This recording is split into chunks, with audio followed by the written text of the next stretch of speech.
Build creative confidence. Beat the inspiration addiction. Join the Writer's Gym.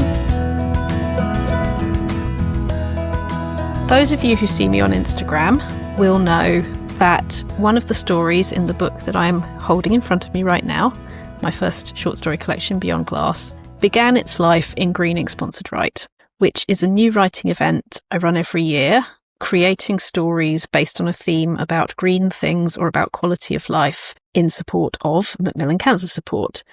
I do this in memory of various people now, but originally I started this in memory of Sophie Porter, who was a friend that I grew up with at the Questers Youth Theatre and at Roehampton University many, many years ago. And where some people jump out of planes and some people do lots of running, I wanted to get more new writing into the world. And it was a way of going, something really terrible has happened and nothing can take that away. But if something good happens through it, that terrible thing is still terrible. But some beautiful things get to happen. And that's in memory of Sophie. I'm going to share a story that I wrote for that and that now is in this, my first collection. It's called Green Lady. And this, says Dad, is the very, very important bit. He leans forward, eyebrows in a deliberately serious scrunch. But there's a twinkle in his eye, like we share a secret. Which we do, of course. We always did. Dad pushes the arms of the corkscrew down. He looks at me, making sure I'm concentrating. I nod back. He puts his other hand around the wide green skirt that makes up the bottom half of the corkscrew. The round silver face I used to hate that smile. Mocking me she was for never being able to work her out. But I was used to her. We grew up together, that green lady and me. Only she gets to stay safe on her happy shelf in the kitchen forever. I never thought I'd end up jealous of the green lady. Check the foil is already off the top, of course, says Dad, a little sharply, like he knows my mind is wandering. Then, lighter, make sure she's sitting comfortably. He squats the green lady over the cork of the wine bottle. The important thing is to be firm but gentle. Don't hurt her, don't surprise her. Otherwise she'll be all flustered and you'll get bits of cork in the wine. The green lady's arms go up, gradually, like she's cheering in slow motion. I'm struck by how easily Dad does this, how much slower he consciously takes it, so I can follow what he never even needed to think about.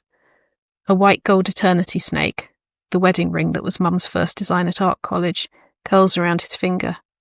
There's just a suggestion of bottle green paint in his cuticles and stubble from the latest theatre set being painted in the workshop that week. Then Dad freezes. A lime rectangle appears across him and our kitchen. Mum, proclaims the rectangle. Home. It's accompanied by my favourite ringtone, Star Trek The Next Generation, that I downloaded ages ago for family calls. But the familiarity of it is hollow now. I look up from my phone screen, where our kitchen is, to the kitchen I'm alone in. The counter I'm perched at is bare, encircled by industrial-style worktops, beige, grey, none of the colours of life. If I look through the door, I can see the beginning of the pokey student hall that stretches on forever, adjoining 12 strangers behind 12 shut doors. It's the opposite in every way to our cheerfully awkward, quirky old bungalow. If I could only crawl into that frozen screen, out of this cold and anonymous new world that's too big and too small at the same time.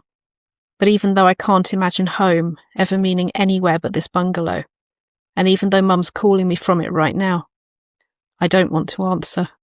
The video clip of Dad is almost grey under the lime rectangle, and the bright red and dark grey of the two spots, green to answer Mum's call, red to avoid the call and go back to the video of Dad.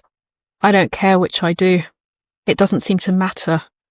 The options don't even seem like different colours. Neither option means hearing Dad's real voice ever again. That's the beginning of Green Lady.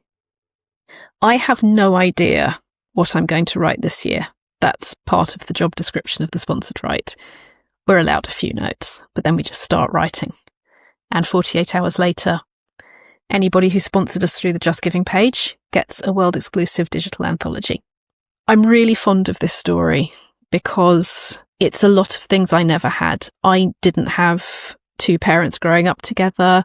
I didn't go to university in the sense, well, I went to university several times, but I didn't go and live at university like this character does. And she is grieving for somebody that I don't have in my life. So she's very much not me. And I found that was incredibly freeing to be absolutely me, to honour the things that scare me, the things that we all get insecure about, that even when our circumstances are different, we're not. I think that's an important thing to remember. So if you fancy taking some of that and doing your version of that, here are some questions to go and play with. What object, like the green lady corkscrew in this, could start the conversation? Who is the conversation between? Are both people even there? Maybe they're in their head, just like this character is. Above all, free yourself to be curious. When Hemingway said, write the truest thing you know, I think for me that this was me doing that. It was so fictionalized. But grief and love, and both how scary it is that we don't know what's coming next and also how magnificent it is, those were huge things for me. I'd love to hear if you take some of that and run with it. And I would love to see your name on our Just Giving page for Macmillan Cancer Support. The event runs on the 18th of October, which means that the anthology comes out on the 20th of October to the inboxes of everyone who goes to justgiving.com/page/somewhere-that's-green, because our title this year is Somewhere That's Green, Paradises, Utopias and Happy Places. That title was chosen by Rhianna Pratchett. And I am so excited to be part of this team. See you all soon.